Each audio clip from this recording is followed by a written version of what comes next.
You'll find a lot of rich detail in people's personal histories, diaries, and journals and things of the era. I think my background in film taught me that a great book adaptation is not always slavishly faithful to the source material. We kind of know there's no more frontiers in the physical world. So the frontiers move from where we haven't been yet to where we've been and abandoned. I happen to collect the weird stuff, photos that make the hair on the back of your neck stand up a little, the uncanny. I'm getting a lot of mail from readers, and I'd say 90% seem to be from adults, which amazes me. But then again, I can only write what I imagine I'd like to read, and I'm an adult, so maybe it's not so surprising after all. My creativity thrives with limitations. I love the idea of a book of fairy tales meant especially for peculiar children, and I love even more the idea of making that fictional book real. I write the books to amuse myself. You find a lot of junk when you're searching through lost and tossed photo ephemera, but every so often you'll find a gem, a wallet-sized masterpiece you're certain could hang on the wall of a gallery, if only someone with a name had taken it. Find one or two of those and you're hooked for life. Every snapshot collector has obsessions. Some only collect photos of cars. Others like World War II, or babies, or old-timey girls in old-timey swimsuits. I happen to collect the weird stuff, photos that make the hair on the back of your neck stand up a little, the uncanny. I have an unusual hobby. I collect pictures of people I don't know. It started when I was a kid growing up in South Florida, the land of junk stores, garage sales, and flea markets, as a kind of coping mechanism. Fairy tales and folk tales are part of the DNA of all stories and great fun to write. I had some great English teachers. One of my favorite, her name was Linda Janoff, was wonderful and so irreverent and so smart and encouraging. Los Angeles, which is where I live, happens to be a great place for junk. People have a lot of it, and they sell it and trade it. At these big swap meets, many hundreds of dealers of junk will descend upon a football field on a Saturday and sell all their stuff. Woodcuts have a really timeless sort of feel, and they feel like a book that's a couple 100 years old. It was at a big swap meet that I discovered you could buy other people's old, discarded family photos and vacation pictures for pretty cheap, a quarter, 50 cents, $5 for a really nice one. I fell in love with London and one particular era in London. I don't want to ever write a book that seems like it's pandering to younger people or talking down to people who I know are very smart. I try to imagine the scenes as I'm writing them as if I were watching them play like a film. I went to film school, trained as a director, have made a lot of movies, and taken a lot of photographs, so I tend to envision things spatially. As I'm working, I need to have a map of the space. I need to know what's happening in all corners simultaneously. Just the textures of things are really important to me as I'm writing. I think atmospherics and visuals can have such emotional impact if you can Harness the thematic thread between how scenes look and how your characters feel. I like to tug on that thread. The end of Hollow City left the peculiar children in a very precarious spot, and that's just where Library of Souls begins. I think Hollow City only took 1.5 years to write, but it felt like 2.5. It was painful, but I really wanted to get Hollow City right. And I'm glad I put in the time because I'm really proud of it.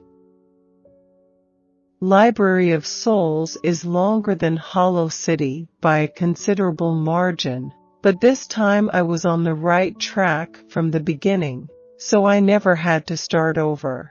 It took about 15 months, all told.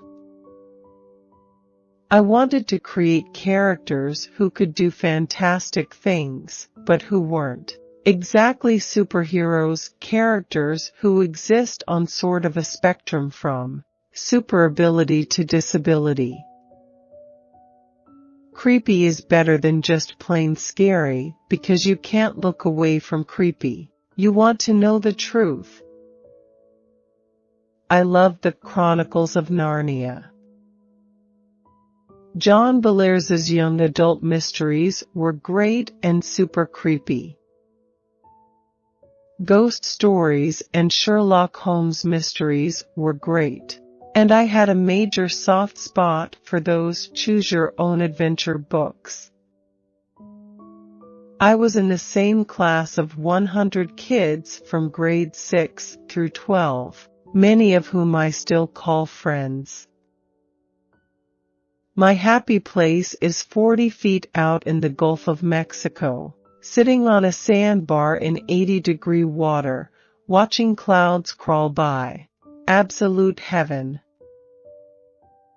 Some days, I would find what seemed like entire family trees, torn from once treasured albums and dumped into disorganized bins, selling 10 for $1. I wondered how people could give up pictures of their great-grandparents for complete strangers to paw through, or why complete strangers would want them. When you're looking through bins of thousands of random, unsorted photos, every 100th one or so will have some writing on it. Pineview was a great school for me. It made it safe to be a nerd. It was okay to really care about doing your homework and doing well in school. I just can't fathom this fame thing. I'm a total newbie. As writers, we have to make our own work. As bloggers, writing for video games, whatever we can do. Everyone breaks into the business in a different way. Just keep saying yes to everything until you can afford to say no. In Hollow City, I'm taking all the characters out of the lives they've been secure in for years and plunging them into the unknown. That's how you really get to know them. I grew up in Florida, which is the land of flea markets and swap meets. My grandmother loved to go these places, and she'd take me along. I was looking for some vintage furniture, and I came across this booth where they sold old pictures. This guy didn't just have things in a box. He had really curated his collection. Each image was like this little folk masterpiece. I had always secretly wanted to write a novel. When you collect photographs, you're sort of at the mercy of the gods. I didn't know who I was writing for initially.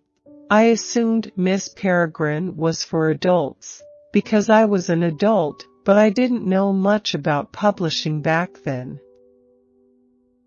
Teenagers are extremely smart. And if they think for even a second that an author is writing down to them, or mimicking their voice poorly, or condescending to them in any way, they will throw the book across the room. I love building out the worlds of my fiction with fictional books.